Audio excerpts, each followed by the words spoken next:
So, some people in my comments continue to love to spout about how the US is declining without any kind of real data or anything. So, let me tell you about a little known but extraordinarily powerful tool the US wields over the world.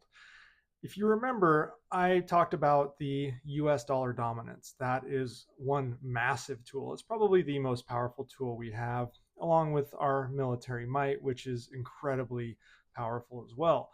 But we also have a little known rule called the Foreign Direct Product Rule. Now, I'm going to shorten it to FDPR, but again, it's the Foreign Direct Product Rule. Now, the FDPR is more than just a regulation, it is a formidable mechanism that extends US export control jurisdiction across the globe, particularly over the semiconductor industry. This rule ensures that any foreign made product derived from US technology or software is subject to US export controls. In simple terms, it means that these items cannot be exported to certain restricted countries or entities without the US's authorization. Now, let me explain how this works. The FDPR applies to items produced outside the United States if they are the direct product of US origin technology, manufacturing, intellectual property, or software. It also includes items produced by plants or major components that are a direct product of US technology. This means that even if a semiconductor is manufactured in Taiwan or South Korea, if it uses US technology at any point in its production process, it falls under the FDPR. When considering all aspects of semiconductor manufacturing, from design patents to fab technology and software, both front end and back end, fab machinery, software for the fabs, etc., nearly 100% of all global semiconductors fall in some form or fashion under the umbrella of the United States' origin rule here, meaning there isn't a semiconductor on Earth that isn't subject to the FDPR.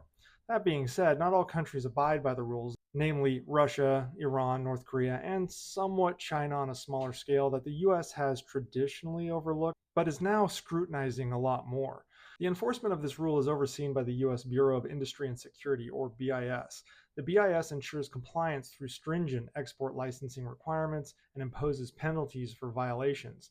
Countries don't want to piss off the US in this regard because the United States represents the largest and most lucrative market in the world.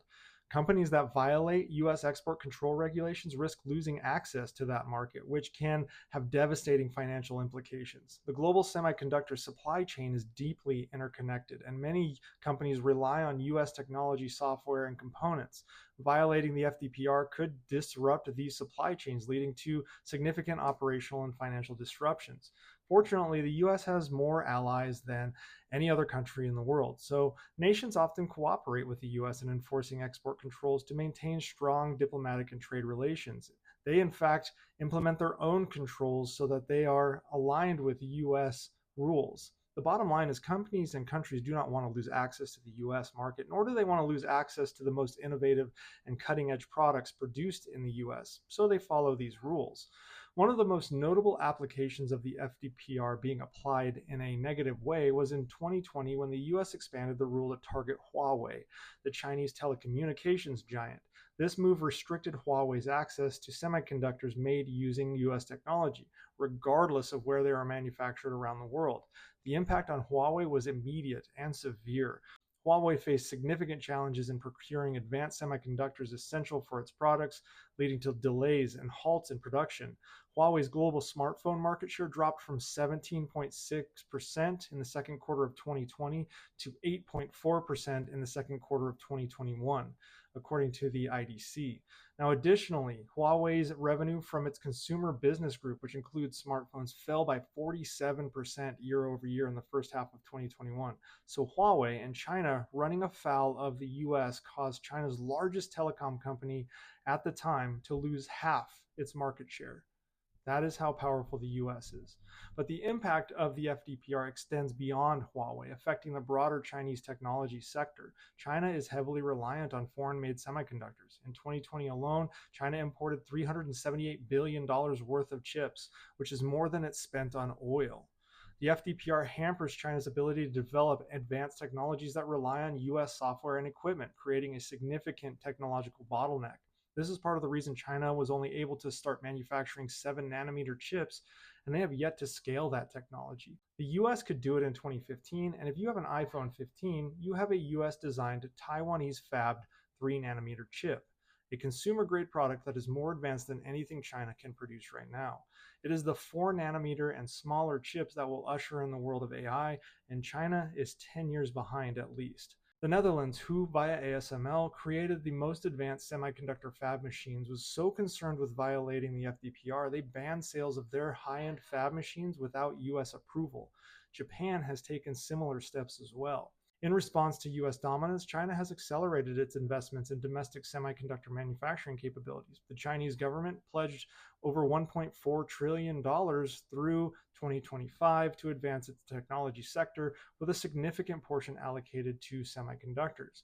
But when you consider the US has 5 tech companies above the $2 trillion mark and 3 above the $3 trillion mark, which contributes to the US holding 47% of the share of semiconductor market right now, it is nearly impossible for China to catch up. For the record, in order after the US, Taiwan has 26% market share, South Korea has 19%, Japan has 10%, the entirety of Europe has 6%, and then China comes in at number 6 with 5% of the market share.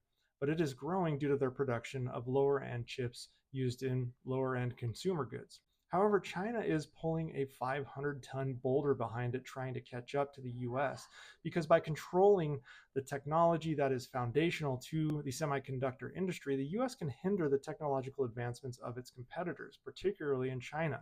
This control is crucial as semiconductors are vital for various applications, including consumer electronics, military systems, and artificial intelligence. The semiconductor industry is not just an economic powerhouse, it is critical for national security and basically at this point, our lives across the globe. The FDPR helps protect US interests by limiting the ability of potential adversaries' access to advanced technologies. So the foreign direct product rule is a strategic tool that allows the United States to maintain control over critical technologies globally, ensuring our dominance in the semiconductor industry, which means along with controlling the financial system the world sits atop, we control the number one drivers of the economy. So, are you starting to understand just how powerful the United States really is and how that power is just not going to go away because China had some handshake agreements with Russia?